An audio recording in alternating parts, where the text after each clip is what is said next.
Klassik variantda vetrovka so'rabilgan mijozlarimiz uchun navbatdagi yangilikimizga qaranglar. Однотонный аккуратно ishlangan materiallar ham вообще shikarniy bo'ladi. Plus yakalari tap-tekis turadi. Burjuna qaranglar. Ahvosozda yana ichini finkalar bilan tashlab berasizlar. Moshchi turadi. Yo'q desa, sviterlar ham boya futbolkalar bilan bosib bersangizlar ham yetib qolaveradi. Kishalarning burjuna qaranglar. Dum akkuratni chiqqan knopочный variantlar.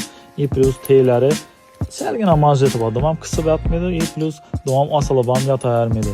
Qo'llarına keladigan bo'lsak, qo'llar ham manjetlatib akkuratno taxlangan bo'ladi. Xohlasangizlar shuni chonna sini, yani nima prezidentskiy охрана giybiringmi? Aynan shunday varianti bor. Xohlasangizlar bu yana kop qarasa bana. Bu shuna qaranglar.